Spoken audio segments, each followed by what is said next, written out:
Bonjour. Bonjour. Merci beaucoup. Parfait, Gabriel.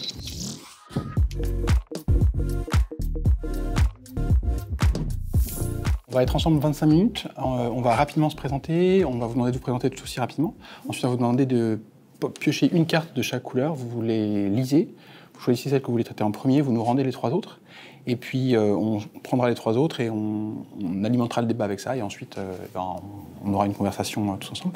Donc, je suis Lionel Sitz, je suis directeur du programme Grande École et je suis accompagné de Dimitri. C'est ça pour ma part. Donc, Dimitri Descogniers, rédacteur en chef de Major Prépa. D'accord. Et moi, je suis Gabrielle Binson. Je suis actuellement en prépa littéraire à Victor Duruy à Paris. Pour vous parler un petit peu de moi, je suis née, j'ai grandi au Sénégal. J'ai passé mon baccalauréat là-bas en sciences économie et humanité, littérature et philosophie.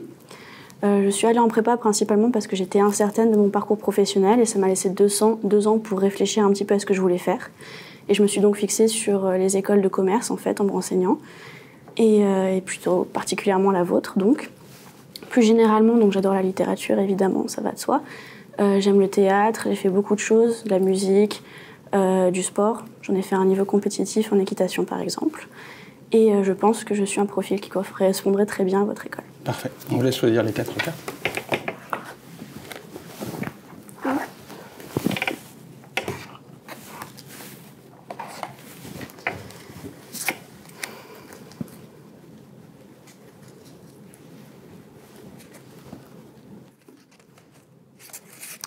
Je vais commencer par celle-là. Donc, vous devenez directeur, directrice de M Lyon.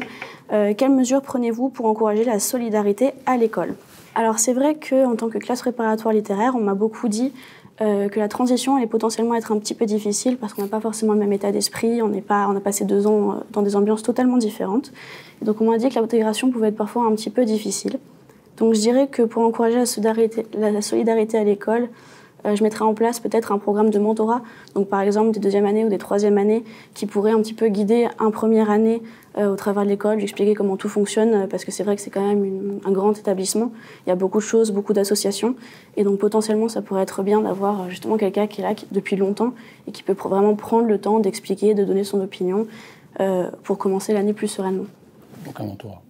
Donc un mentorat. Ok, parfait. Que vous inspire la discrimination positive ? Je dirais que c'est un concept un petit peu intéressant, un peu sarcastique aussi, parce que il y a toujours ces débats, est-ce que c'est vraiment de la discrimination? Est-ce que c'est en réalité plutôt de la justice naturelle? C'est-à-dire que les discriminés deviennent ceux qui discriminent d'une certaine manière parce qu'on leur donne une place plus importante. En réalité, je me pose la question de si c'est pas le meilleur moyen pour arriver justement à un état sans discrimination, c'est-à-dire pour remettre peut-être au même niveau. Après, c'est vrai que globalement, je crois quand même que l'égalité s'obtient par, on va dire, le fait de renoncer à ses propres privilèges, plutôt que de monter les autres. Il faudrait mieux mettre tout le monde à niveau en potentiellement donc dévalorisant certains qui ont plus de privilèges que d'autres. Mais ça marche pour donc les écoles de commerce, pour le côté professionnel, aussi dans la vie sociale, à l'école. Et bien sûr pour tous les types d'inégalités, je dirais. Donc en réalité, je dirais que c'est pas une solution, que ça a un sens quand même que ça se produise, et que c'est potentiellement un moyen pour après arriver à vraiment une vraie égalité. Et si on fait lien avec la carte d'avant, qu'est-ce que vous mettriez en place comme discrimination positive dans des écoles de management? Mettre en place une discrimination positive, en fait, d'une certaine manière, c'est un petit peu aussi... c'est facile de dire en tant que prépa littéraire, du coup, dire que ça pourrait être intéressant, parce que ça serait bénéfique pour les écoles de commerce d'injecter plus de profils différents. C'est aussi ce que vous dites globalement pour justifier la présence de classes préparatoires littéraires en école de commerce. Donc ça, en soi, je trouve que c'est déjà potentiellement un exemple de discrimination positive parce que vous réservez des places à ce genre de profil. Donc potentiellement, quelque chose dans ce style-là qui est déjà mis en place. Après, on peut penser à d'autres discriminations, donc par rapport peut-être, on va dire, à l'origine sociale des élèves, mais c'est un petit peu difficile parce que forcément, ça demande d'avoir ces données-là, d'anticiper et après de faire la sélection en fonction. Donc après, il y aura toute cette question de méritocratie. Donc c'est un débat un petit peu compliqué. Après, je pense que les quotas peuvent être intéressants dans une certaine mesure, mais qui peuvent être facilement remis en question, donc c'est un petit peu difficile, il faut les justifier. Très bien. Est-ce que vous envisagez de poursuivre d'autres études après une école de management? J'ai pas spécialement réfléchi, parce que, comme vous le savez, je me suis déjà fixée dans l'idée des écoles de commerce après 2 ans de réflexion et de maturation. Et j'espère surtout aussi que votre école va me donner envie potentiellement d'explorer d'autres domaines, peut-être de me spécialiser dans des choses un petit peu plus spécifiques. Pour l'instant, en tout cas, l'enjeu pour moi, ça va être de découvrir au cours de cette première année les différents domaines qui vont pouvoir m'intéresser pour après pouvoir me spécialiser au fur de mes études. C'est l'avantage chez vous, c'est donc les cours ADN, mais aussi donc les électifs, qui permettent de toucher un petit peu à tout quand on n'est pas particulièrement sûr et de suivre un petit peu sa curiosité pour après décider si, oui ou non, on reste dans des choses plutôt classiques ou on va aller dans des niches d'une certaine manière qui nous intéressent spécialement. Donc j'ai un peu hâte de découvrir tout ça. Très bien. La dernière question, c'est votre pire moment en classe préparatoire? En réalité, pour moi, ça s'est plutôt bien passé la classe préparatoire. J'ai bien aimé, globalement, c'était beaucoup d'enrichissement. Après, c'est vrai que je pense que la douche froide, c'était les premières colles. J'ai un très mauvais souvenir de colle de philosophie. Parce que c'est un peu compliqué. Au début, on se dit qu'au final, il n'y a pas vraiment de bonnes ou de mauvaises réponses, mais en même temps, si, il y a des bonnes et des mauvaises réponses en philosophie. Et la professeure a très bien joué son rôle de personne hyper froide et hermétique. Et c'est vrai que c'était pas forcément facile à jouer. J'en suis sortie un petit peu traumatisée. Au final, ça m'a pas empêché d'y retourner et de m'améliorer. Mais c'est vrai que c'est un peu un choc au début de pas pouvoir trouver une entrée empathique avec son interlocuteur. Et ouais, je dirais que c'est ce qui m'a marqué le plus. Le pire moment, c'est les colles. Enfin, les premières colles. Les premières colles. Le début, mais c'est comme pour tout, il faut le temps que ça se lance et après ça devient une routine. Mais... Et après, les dernières colles, elles se passaient bien? Oui, beaucoup mieux. Déjà, je connaissais beaucoup mieux mes professeurs aussi. Donc, je connaissais leurs techniques, je savais que c'était pas à apprendre personnellement non plus. Et oui, j'ai pris en assurance dans mes connaissanses, donc forcément, ça se passait beaucoup mieux. Donc, une bonne expérience de prépa? Plutôt très bonne expérience. Et alors justement, parce que vous êtes issu de prépa littéraire, si je continue le questionnement, vous avez des idées déjà de ce que vous aimeriez faire plus tard? Alors, j'ai un peu deux grandes options, mais je pense plus pour une autre. J'hésite beaucoup entre le marketing et les ressources humaines. Ok. Ressources humaines, c'est la réponse un peu facile, dans le sens où c'est beaucoup le rapport humain, résoudre des conflits, trouver des solutions parfois un petit peu originales, parce qu'on touche à l'humain, donc c'est très subjectif, il faut savoir manier des sentiments. Et donc je trouve que c'est quelque chose qui peut être très intéressant à gérer au quotidien. Et marketing, c'est plus pour le côté créativité, parce que de ce que j'ai compris, c'est un domaine où il faut savoir justement faire preuve de créativité, pouvoir rebondir sur des choses variées, s'approprier des sujets qui nous paraissent pas forcément très inspirants et au final trouver quelque chose de positif. Je dirais qu'il y a aussi une manière un lien avec la prépa littéraire dans le sens où il faut savoir manier les mots, présenter les choses sous un certain angle. Et donc c'est deux choses qui potentiellement pourraient m'intéresser et qui correspondent assez bien à mon profil. Et de quoi vous avez peur en intégrant une école? En réalité, pas forcément grand-chose, à part c'est totalement différent. Donc la transition préparatoire école de commerce, c'est vrai que c'est pas du tout le même emploi du temps. C'est vrai que c'est des projets sur le long terme par rapport à la classe préparatoire où on est tout le temps dans un truc et il y a des échéances à court terme avec bien sûr un objectif final. Mais là, c'est des projets à compléter sur 6 mois par exemple. Et c'est vrai que c'est une organisation totalement différente. Donc c'est vrai qu'il y a cette crainte peut-être de pas réussir à s'adapter directement à ces nouvelles attentes. Autrement, je sais qu'on va devoir avoir des cours, par exemple, de rattrapage en mathématiques, qu'il va y avoir des matières qui ne m'attirent pas forcément, et ça me fait un peu peur, donc par exemple la finance, la comptabilité, ce genre de choses. Et pourquoi elles ne vous intéressent pas ou pourquoi elles vous font peur? Beaucoup moins, déjà parce que je n'ai pas fait de mathématiques depuis la seconde. Ouais, mais donc, la finance, il faut savoir faire des mathématiques assez basiques, en tout cas pour la base. Oui, mais même la base. D'accord. Non, je rigole un petit peu, mais c'est vrai qu'il faudrait que je me replonge dedans. Ça fait très longtemps, c'était déjà pas mon point fort à l'époque. Donc oui, c'est vrai que j'ai peut-être un peu ramé au début. Et c'est pas forcément agréable d'être mis en dehors de sa zone de confort, même si c'est nécessaire. Alors, ce qui est intéressant, c'est que vous dites que ce projet d'intégrer une école de commerce est venu après une longue réflexion, donc c'est pas un choix pris à la légère. Et puis par ailleurs, vous avez d'autres possibilités en tant qu'étudiante issue de classe préparatoire littéraire.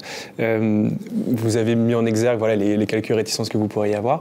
Pourquoi spécifiquement une école de commerce? Pourquoi pas un autre type de formation universitaire ou autre?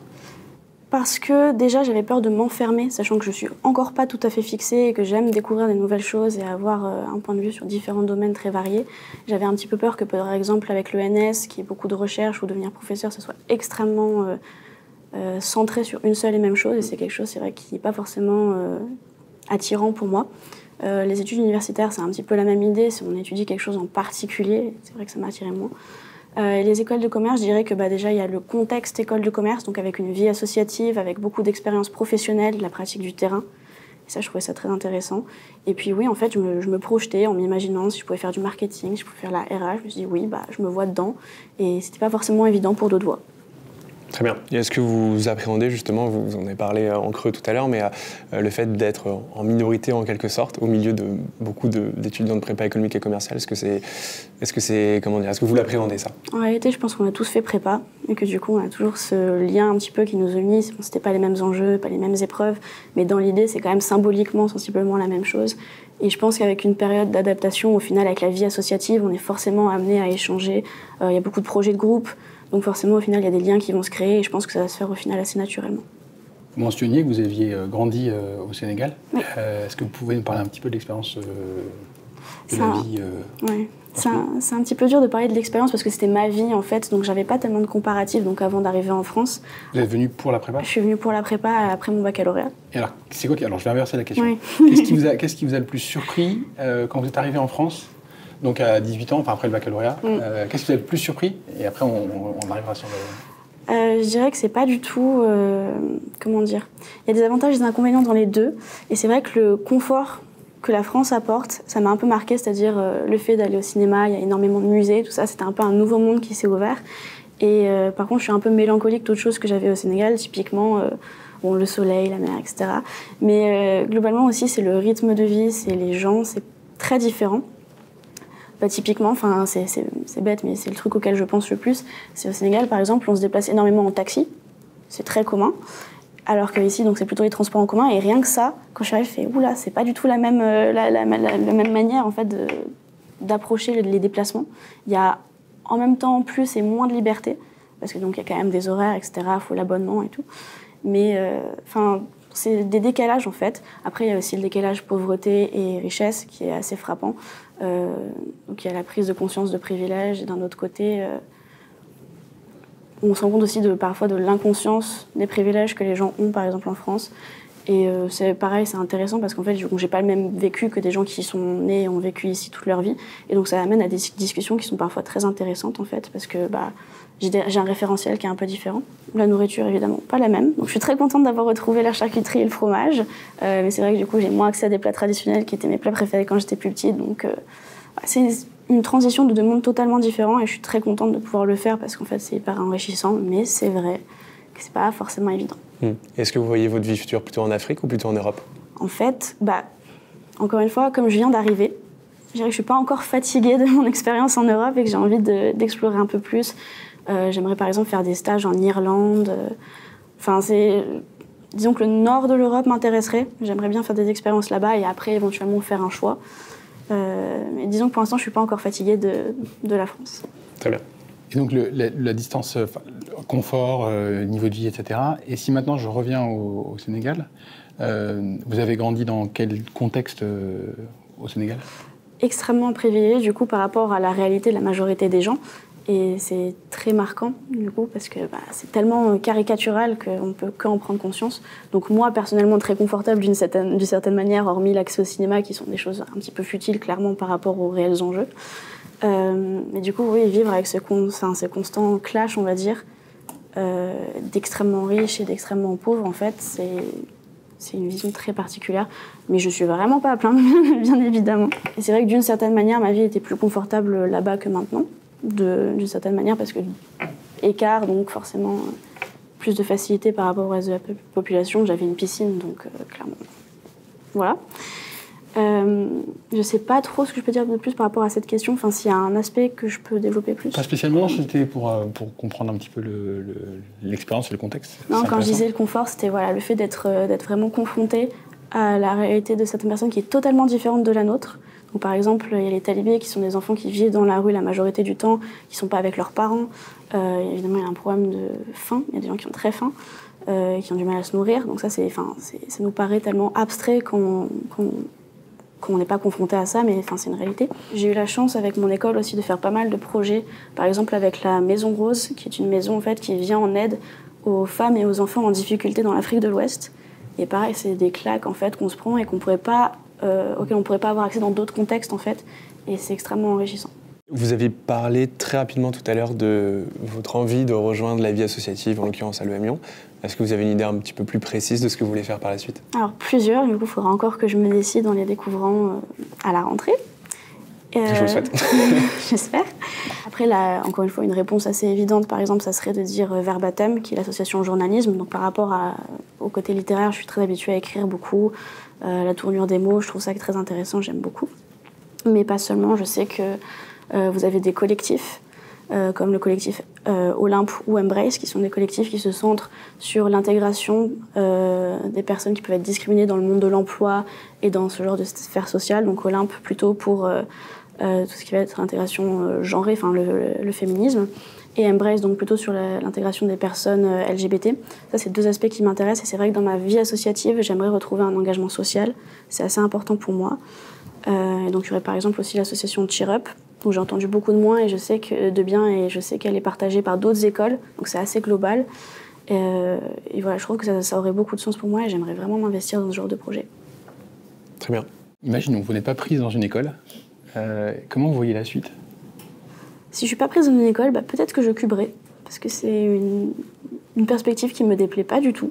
Oui, c'est ce que vous disiez par rapport à votre pire moment prépa, ça s'est bien passé apparemment. Ça ne me apparemment. dérangerait pas particulièrement. Si je suis pas prise dans une école cette année, je dirais que potentiellement je repasserai les concours l'année suivante et peut-être que je me poserai la question et que j'essaierai autre chose, par exemple de passer les concours du CELSA, parce que je verrais ça potentiellement comme un signe que peut-être c'était pas le bon choix et qu'il faudrait réfléchir à d'autres perspectives.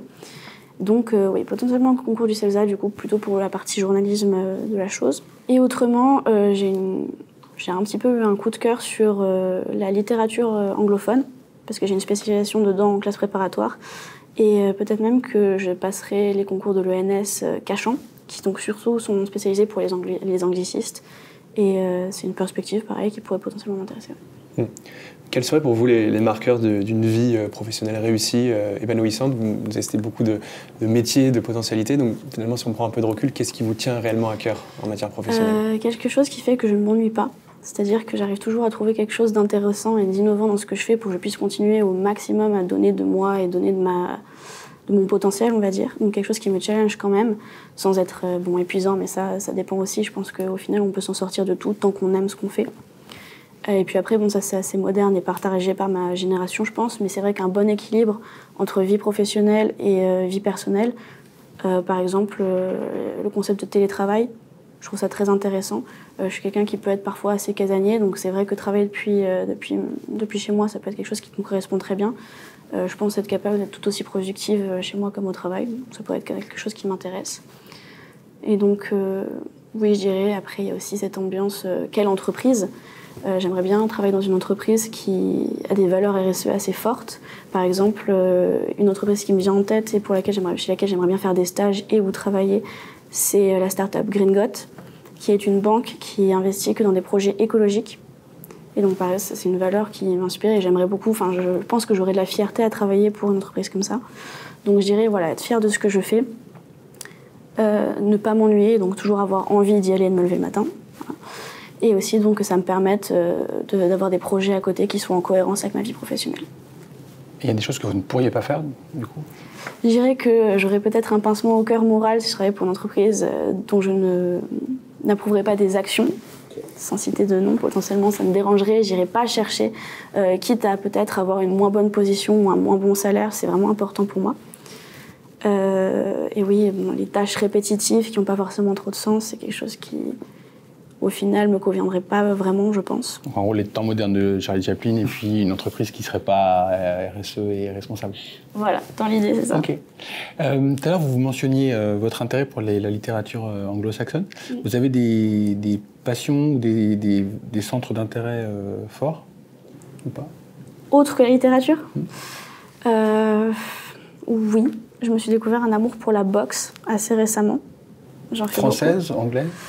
Française. Mais en réalité, je pense que j'aimerais un peu explorer tout l'aspect des sports de combat, que ce soit donc, la boxe, mais aussi le MMA et autres formes de manière générale. C'est original aussi tard, à un âge déjà avancé, de démarrer et puis C'est toujours quelque chose que j'ai un peu fait. En fait, j'ai testé plein d'activités depuis que je suis toute petite, donc c'est quelque chose que j'ai gardé. J'ai fait de la poterie, de la voile, donc de l'équitation beaucoup. J'ai fait du motocross, donc la boxe, j'ai fait de la batterie, j'ai fait un certain nombre de choses. Donc c'est vrai que ça me fait pas trop peur de commencer des nouvelles expériences. Et c'est vrai que ça me trottait dans la tête depuis un certain temps, donc je suis contente d'avoir passé le pas. Donc actuellement, je suis assez centrée là-dessus. Et puis c'est vrai que bon, en étant en prépa, c'est pas forcément évident d'avoir des hobbies à côté. Mais bon, entre les bouquins et la boxe, on va dire qu'on trouve un juste milieu. Okay. Et donc vous faites des matchs ou enfin des combats ou c'est juste de l'entraînement? Non, globalement, il y en a forcément dans l'entraînement, c'est compris. Il y a une partie technique et souvent une partie assaut. Mais non, du coup, pas du tout à un niveau compétitif, pour l'instant. Est-ce que vous... Pour l'instant. Oui, ce que l'avenir nous réserve. Est-ce que vous diriez que vous êtes quelqu'un qui se lasse assez vite, parce que vous semblez switcher d'une activité à l'autre Non, globalement, en fait, quand je trouve quelque chose qui marche vraiment et qui est assez naturel pour moi, c'est vrai que j'ai tendance à y rester assez longtemps. En fait, je parlais tout à l'heure d'équitation, j'en ai fait pendant 11 ans. Et à la fin, à un niveau compétitif, puisque j'ai fait les championnats du Sénégal. Après, j'ai arrêté parce que la terminale devenait trop prenante, donc j'ai dû mettre ça de côté. Mais donc, en général, je suis assez jusqu'au boutiste, on va dire, et quand je commence quelque chose, j'ai tendance à le finir. Après, c'est vrai que le commencement et l'aboutissement peuvent être sur des termes plus ou moins longs. Par exemple, j'ai fait du théâtre, et c'est vrai que c'est sur une année, souvent, parce qu'on mène à bien une pièce de théâtre de A à Z. Donc, c'est vrai qu'à la fin, ça peut sentir comme un accomplissement suffisant pour passer à autre chose. J'en ai quand même fait 3 ans. Dans l'idée, il y a des choses qui sont plus faciles à arrêter sur le coup de terme. Mais c'est vrai que les sports, par exemple, j'aurais tendance à y rester un certain temps jusqu'à être satisfaite, on va dire, de mes performances. Et est-ce qu'il y a des choses ou des causes qui vous énervent?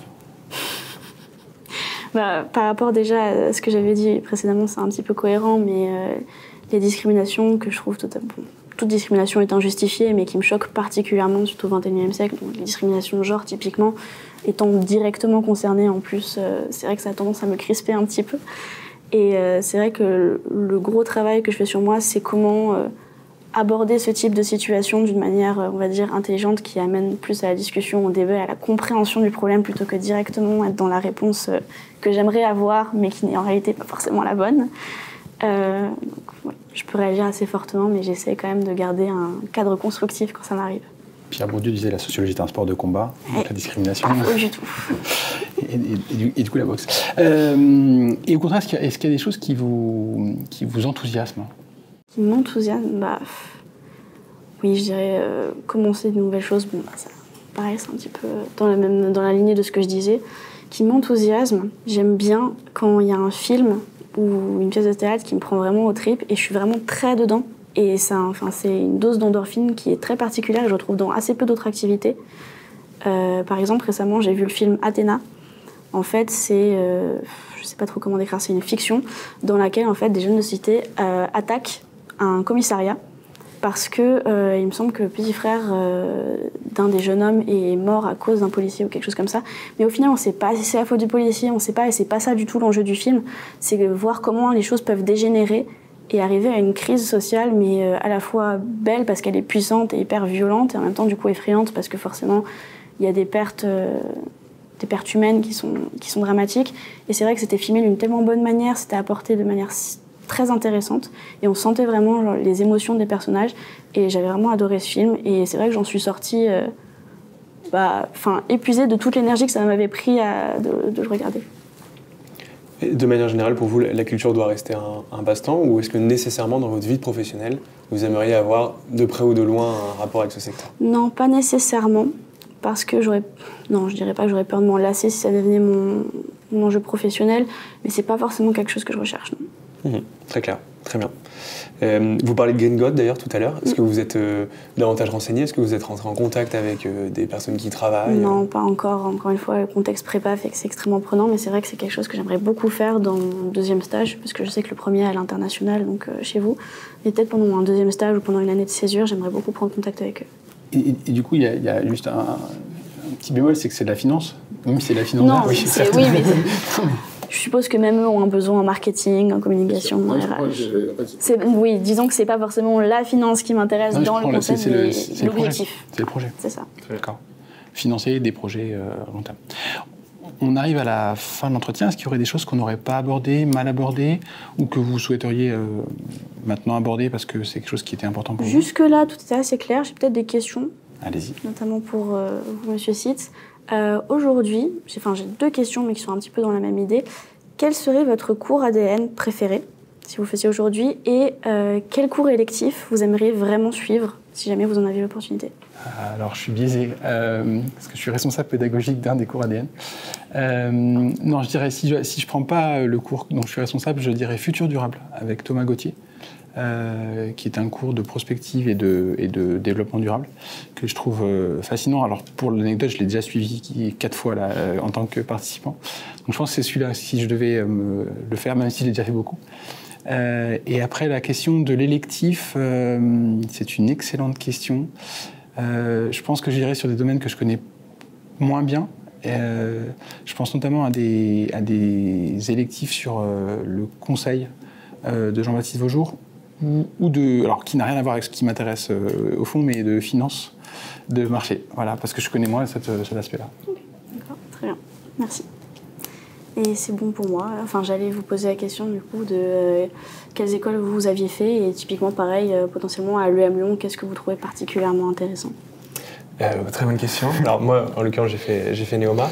Et qu'est-ce que je trouve particulièrement intéressant à l'EM Lyon ? Effectivement, je pense que l'école a été pionnière, et ça rejoint totalement ce que tu dis, dans le fait de justement personnaliser les parcours, d'avoir cette notion de parcours à la carte et de se dire, OK, il y a un socle commun de fondamentaux qu'il faut maîtriser, en management, en finance aussi, heureusement ou malheureusement. Mais par ailleurs, on peut aller chercher aussi des savoirs qui sont assez connexes. Et je trouve ça intéressant, notamment pour les étudiants qui ont fait une classe prépa, qui souhaitent valoriser des choses qui leur ont plu par le passé, que ce soit des prépas scientifiques, économiques ou littéraires. Et donc, c'est intéressant, je trouve, d'avoir cette dualité entre des fondamentaux du management et puis des cours peut-être un peu plus inattendus, et donc les cours que vous mentionniez tous les deux à l'instant. Voilà. On est sur la même longueur d'onde, c'est sûr. C'est formidable. Super. Merci beaucoup, c'était Merci beaucoup, très agréable. Bon, Gabriel, comment ça s'est passé ? J'ai bien aimé repasser cet entretien qui s'était déjà bien passé la première fois. J'avais beaucoup aimé le faire et là, c'était tout aussi agréable. Je trouve que il y avait une bonne discussion, l'échange était assez fluide.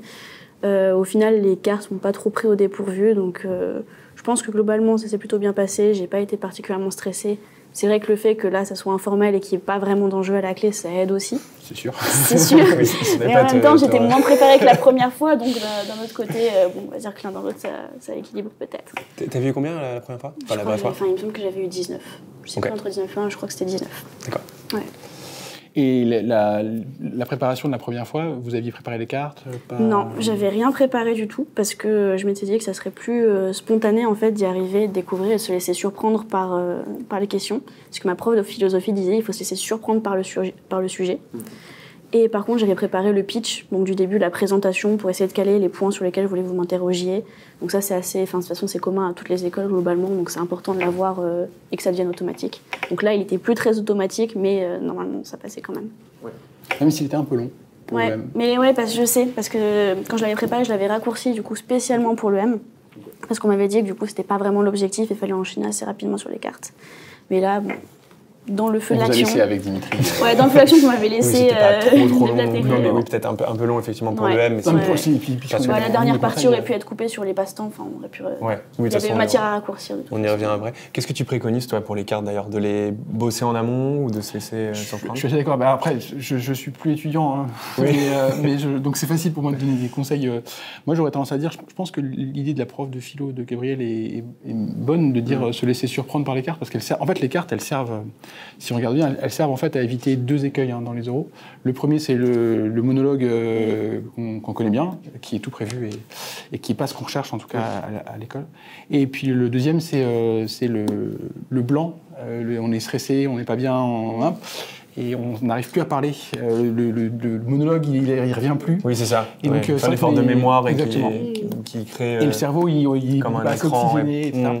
Donc, moi, je pense que l'idée de dire je prépare pas les cartes, ou en tout cas pas en n'essayant pas de voir toutes les cartes et les passer, je trouve que c'est une bonne idée.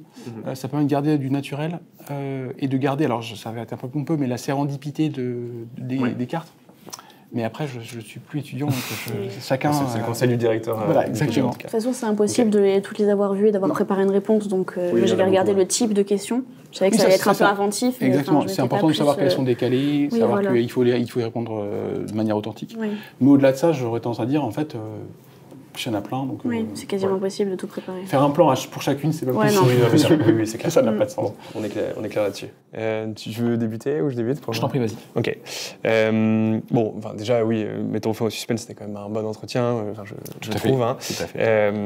Intéressant parce qu'il y a beaucoup de points positifs. J'ai noté quand même quelques petites choses qui peuvent être perfectibles. Et bon, enfin, toi, dans l'absolu, ça va pas changer ta vie. Ça Mais devrait aller.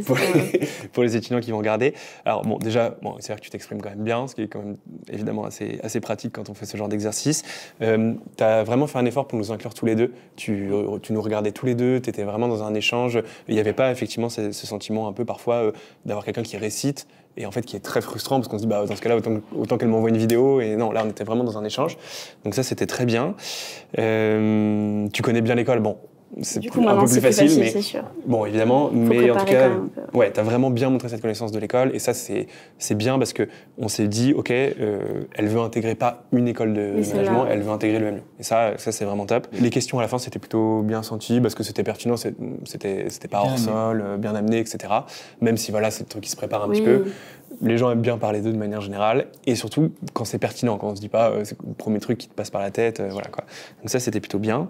Un tout petit tic de langage, tu dis beaucoup au final, ce qui n'est pas très français. Par ailleurs, on ira plutôt finalement in fine pour les plus littéraires d'entre nous. Mais bon, voilà. Bon, peut-être pas in fine, mais en tout cas éviter au final qui revenait un petit peu souvent, mais c'est normal d'avoir des tics de langage. Là, c'est vraiment. Puis ça se travaille aussi en amont, là c'est pareil. On prend un peu j'ai pas fait 40 calls d'oraux, donc c'est sûr que ça a moins été effacé. Mais c'est un bon conseil de manière générale. C'est clair. Il y a beaucoup, alors quand c'est pas au final, c'est du coup, c'est ça, ou genre qui est encore pire, mais voilà, on fait attention. On a des petits langages qui sont pires. C'est vraiment pour aller t'embêter sur les petits trucs, hein, mais globalement c'était bien. Ensuite, je trouve que tu as très bien répondu à beaucoup de questions, tu as bien su justifier le fait que tu as fait une prépa littéraire et en fait on sent que c'est un choix réfléchi et que tu n'as pas vu de la lumière et t'es rentré, ça c'est quand même très très bien. Tu as bien su mettre en valeur effectivement ton profil un peu atypique, voilà. Peut-être deux petits, enfin pas écueils, mais des choses qui auraient pu être perfectibles, je trouve, sur la question de la discrimination positive qui est pas facile, bon voilà, enfin c'est un peu poil à gratter. T'as peut-être été un peu trop tiède pour moi. Okay. T'as dit oui c'est bien, mais en même temps c'est pas si bien. Je pense que très balancé. Voilà. Mais on sentait que tu voulais heurter personne, ce qui est normal parce que tu sais pas trop qui t'as en face. Mais je pense quand même que tu peux te permettre de prendre un peu plus position. Donc après vous l'avez fait. Enfin, c'est ça qui est amusant, c'est qu'après, dans la discussion sur le collectif Olympe, etc., vous avez été beaucoup plus incisive. Exactement. Et c'est vrai que là, dans ces cas-là, vous auriez pu être plus incisive. Mais je sais pas. Enfin, moi, je négatif. Je pense que c'est aussi que mon opinion sur le sujet est pas forcément fixée. Donc forcément, mais dans ma tête, qu'est-ce qui se passe? Mais c'est ça. Mais tu peux effectivement. Je te dis pas d'être hyper polarisé. Tu peux être nuancé. Mais là, ça faisait un peu bon. J'essaie de ménager un peu la chèvre et le chou, ce qui est pas toujours. Voilà. Après tout, on te pose la question, donc autant que tu aies ton point de vue subjectif. Et ensuite, je trouve que parfois, tu étais un peu trop dans le factuel et tu recentrais pas assez sur toi, notamment la question du Sénégal, où tu nous as décrit la France, le Sénégal, mais tu vois, ça a pris du temps avant que tu nous parles de la Maison Rose, qui était assez intéressant, parce que là, ça revenait sur ton expérience. Et tu vois, je me dis, le but d'un oral, c'est au travers de chaque question, subtilement réussir à dire quelque chose de soi. Et donc voilà, c'est des réflexes. Exactement ça, de plus vite revenir, parce que tu vois, au milieu de la question, tu t'es arrêté en disant ah ouais, alors qu'est-ce que je pourrais dire de plus? Justement, parle-nous de toi au travers justement de cette dichotomie entre ta vie au Sénégal et ta vie en Europe. C'est pareil, je sais qu'au début, du coup pour les oraux, je m'étais préparé par exemple des exemples typiquement, parce que je savais que j'allais être forcément interroger sur la question du Sénégal, c'était sûr. Donc j'avais préparé des exemples, des tips qui m'avaient marqué, et j'ai pas retrouvé la liste que je m'étais faite. Du coup, on verra ce qui vient sur le coup. Mais c'est vrai que c'est important de préparer, parce qu'il y a forcément des choses, on lance des perches et on sait qu'on va être interrogé dessus. Donc c'est important d'avoir des exemples personnels précis. Et je sais que je m'étais fait la réflexion sur, comme ça on peut directement changer sur le personnel, l'imagé, parce que ça crée une connexion avec le jury et c'est vrai que c'est mieux. Donc si moi j'ai un retour, c'est très fluide. Donc effectivement, un léger tic de langage qu'on a tous. Qu'on a tous. Non mais que j'ai pas trouvé gênant. Effectivement, vous avez une expérience extrêmement riche. Vous avez bien mis en avant la partie prépa littéraire. On sent que c'est un vrai choix. Donc j'espère que, vous nous le direz après, mais j'espère que ça s'est confirmé en intégrant l'école. Mais vous l'avez bien mis en avant. Et c'est vrai que la dimension Sénégal, un peu moins. Et peut-être parce que vous l'avez pas expliqué à hauteur de ce que vous avez vécu. Vous l'avez dit très justement, intellectuellement très justement, c'est-à-dire c'est mon expérience, c'est pas une expérience exotique. Contrairement à ce que vous l'avez pas dit, mais pour vous c'est une expérience exotique. Pour moi c'est mon expérience et du coup elle n'est pas exotique, ce qu'on comprend parfaitement. Mais c'est vrai que c'est presque dommage. Ça vend moins du rêve. Voilà. Enfin, pas vendre du rêve. Non, mais oui. Mais c'est vrai que c'est une expérience qui est riche par rapport à celle d'autres candidats. Et pour se mettre en avant, c'est presque dommage de ne pas jouer sur cette corde sensible, qui est clairement un avantage. Enfin, mais que vous avez finalement réussi à mettre en avant. Enfin, c'est juste qu'au départ, effectivement, la réponse que je trouvais extrêmement philosophiquement intéressante de dire, mais en fait, c'est mon expérience. Donc non, mais elle était fort juste. Enfin, elle était parfaitement justifiée. C'est juste que c'est vrai que, en fait, oui, c'est votre expérience, mais nous, on attend une expérience. Et voilà. Enfin, c'est pas un reproche, c'est. Non, mais c'est dans la même idée de ce que je disais sur fallait préparer. Et c'est vrai que j'étais moins prête à répondre à la question parce qu'en plus, ça fait longtemps que j'y étais pas, donc j'étais moins dans le bain du truc. Enfin, c'est vrai, d'accord. Plein de mais vraiment très bien. Enfin, ça ne m'étonne pas que vous ayez eu une très bonne note et ça s'est ressenti. L'entretien était très fluide. Vous répondez très bien. Et de manière naturelle et authentique, ce qui n'est pas toujours évident. C'est vrai que quand on est très préparé, souvent on a un côté un peu robotique et qui est un peu ennuyeux pour le coup, parce que quand on... Il faut toujours se mettre aussi à la place des gens qui vous écoutent. En face, c'est que vous n'êtes pas le seul à passer, et quand on en a 2, 3, 4 qui font d'abord un discours répétitif et puis ensuite très robotique, ça devient lassant. Oui, absolument. Oui, c'est vrai que, bon, là, en l'occurrence, on n'a fait qu'un seul, mais à la place des examinateurs, à la fin de la demi-journée, on se rappelle souvent de 1, 2 candidats maximum, et les autres, on se dit, attends, celui-là, il faisait du foot, non, il faisait du... Enfin, voilà, ça se mélange un peu, et c'est vrai qu'avoir des points saillants comme ça, c'est un gros avantage. Et tu l'as dit, voilà, je pense que tu aurais pu, entre guillemets, mieux l'exploiter encore, mais encore une fois, on comprend au vu du contexte. Et justement, comment tu vis cette première année ? Enfin, tu es à la fin de ta première année, là. Est-ce que c'est conforme ? Est-ce qu'il y a un écart entre ce que tu avais perçu pendant les admissibles et ce que tu vis aujourd'hui à l'EM ? Et pas tellement au final. Enfin, c'était assez. Déjà, j'avais raison de ne pas m'inquiéter. Premièrement, déjà, c'était j'avais raison de ne pas m'inquiéter. Au final, tout s'est bien passé. Je m'attendais à moins aimer les cours que ce qui s'est produit au final. La majorité des cours, j'ai bien aimé y aller. Et alors, du coup, rétrospectivement, parce que là, pendant l'entretien, vous disiez j'hésite entre RH et marketing. Là, ça commence à se préciser parce que donc, j'ai déjà mon stage pour cet été, du coup, en Irlande, en marketing digital et sales. Après, c'est vrai que c'est aussi parce que c'est ce que j'ai trouvé. S'il y avait eu un stage en RH, peut-être que... Mais c'est vrai qu'au vu des cours que j'ai eus et des impressions que j'ai actuellement, et aussi maintenant que j'ai expérimenté la dynamique travail de groupe, tout ça, c'est vrai que je me verrais plus en marketing. Mais je me laisse quand même ouverte potentielle réorientation. Vous êtes en pré-master, donc vous avez encore le master. Le master 1 pour... J'ai pas encore commencé les électifs, on pourra toujours piocher un petit peu. C'est pas là pour voir. Et niveau asso, du coup ?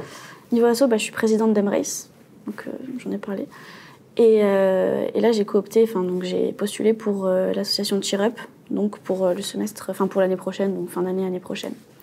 Et sinon, je suis ambassadrice, donc ce qui explique ma présence ici. Ce qui consiste donc en gros à participer à des salons et à présenter l'école, donc ça j'ai beaucoup aimé. Le contact avec des terminales, c'était assez marrant de parler d'orientation avec eux, du bon côté de la table, on va dire.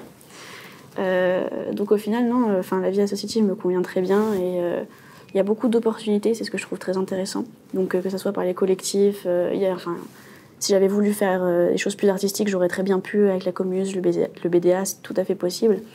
C'est vrai que la pratique du sport obligatoire aussi, j'avais vachement aimé parce que donc, j'ai pu continuer la boxe, par exemple. Et donc au final, l'un ou l'autre, l'équilibre vie cours et vie sociale, c'est très bien imbriqué.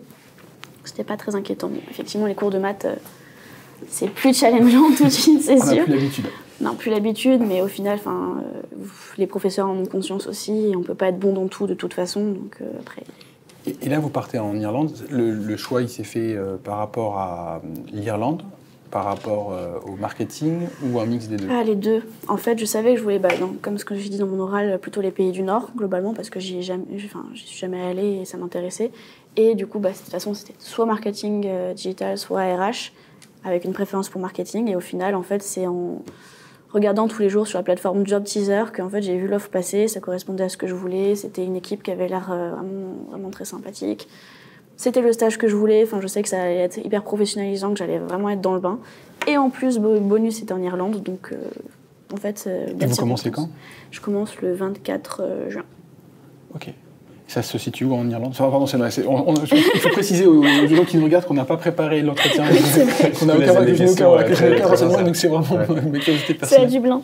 À Dublin, génial. Ouais, j'ai très hâte, ça va être très chouette. Et c'est pareil, le fait aussi qu'on soit forcé à le faire à l'international, ça nous pousse à sortir d'une zone de confort de 1, et puis surtout à expérimenter d'autres cultures de travail et puis de culture tout court.